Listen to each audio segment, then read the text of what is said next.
Here, joining me now with analysis is Iowa Congressman Steve King. Congressman, good to see you. Thanks for being here.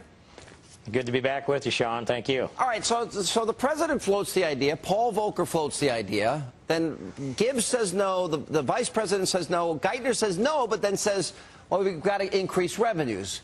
How serious is the talk of a national sales tax on top of income taxes in Washington today? Well, I think it's really serious. I mean, clearly they have floated the trial balloon. Paul Volcker floated it as blatant and as open as it could be. And I thought then that all of America should have lined up and shot that trial balloon down. But now we've got the president himself speaking about it being a novel idea for Americans. We know that the president has been actively engaged in supporting about anything that he can import from Western Europe, including Spain's cap and tax program as the model we should follow. And we know that's a catastrophe. The value-added tax, the VAT tax, is a catastrophe out of much of Europe, not quite all of Europe, and that's what I expect they're going to try to prepare the groundwork for.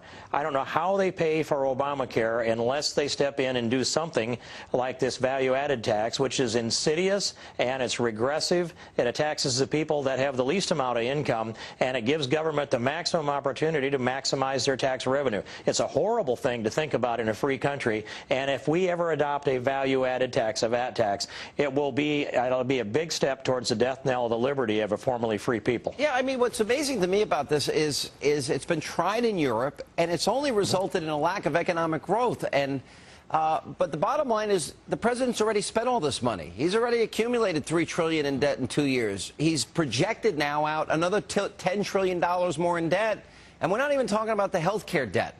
So I guess in a liberal's mind, the only way to raise taxes, if you don't believe in cutting growth and unleashing economic activity, is that you've got to tax people. You've got to confiscate their wealth. So is this something that we would expect after the election or after 2012, thinking that he's going to get reelected? Well, I think that, they will be looking for a crisis situation. They're seeking to characterize this as a crisis situation. And when you look at the predictions that by 2020, just 10 years from now, it's projected under the Obama budget that 100% of the GDP will be the equivalent of the national debt. That is the national deficit. That is a huge number.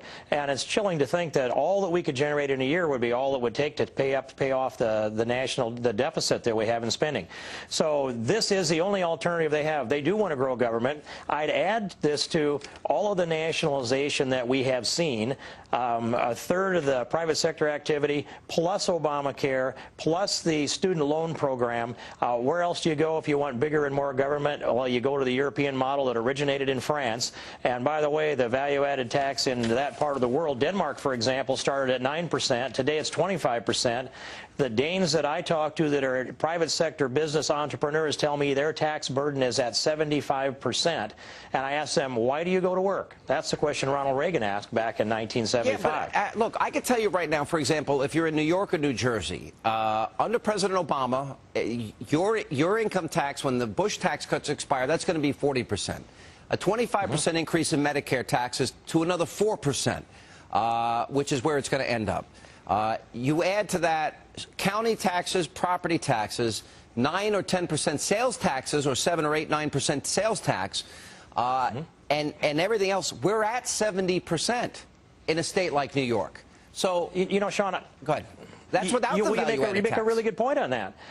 In a way it is. And I recall back actually in the 90s, I went around and did seminars in the 5-state area in the upper Midwest on tax burden. And I took self-employed people because they were my trade association and went through and added that up and got input from the group always. And we would add up the federal income tax, state income tax, and the excise taxes, and we would get up there over 50%. And I would save the sales tax till last, because if you're paying 50% on everything else, you're paying that with after-tax income as a rule. So you double that number. So if it's a 7% sales tax, it's actually 14. And we found even then we were between 65 and 75% in tax liability. So when you accrue this and add the property tax to it in the way you said, it does come to a number that's in that 75% range. And the burden of government is so great that has diminished the vitality of the private sector, what's left of it in America.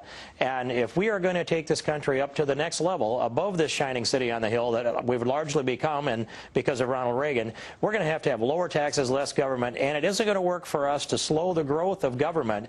We are now going to have to come back in after November with new majorities and actually cut real government spending and lay this out for the long term to get to a balanced budget, and do that in a short period of time. Congressman, I got to tell you something. I'm concerned that we're now crossing a threshold to irreparable damage, where I don't know how it's going to become feasible or possible to pay off the amount of spending and the amount of debt we're accumulating, but we'll continue to watch it. Congressman, thanks for being with us.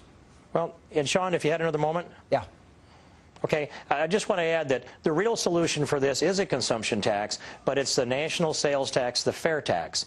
And that in itself will get us to where we can repeal the 16th Amendment, and we take all the tax off of production, we put all the tax on consumption. That shifts this thing around. So that's the difference, and you and I are on the same page on that. A national sales tax alone, eliminating the income tax in the IRS, is a very separate concept from adding a national sales tax to the federal income tax that currently exists. I mean, it's at the point where we're going to destroy all production. But, Congressman, thanks for informing us. Appreciate it. And we got a lot more Hannity, including the latest on media bias, straight ahead on Hannity.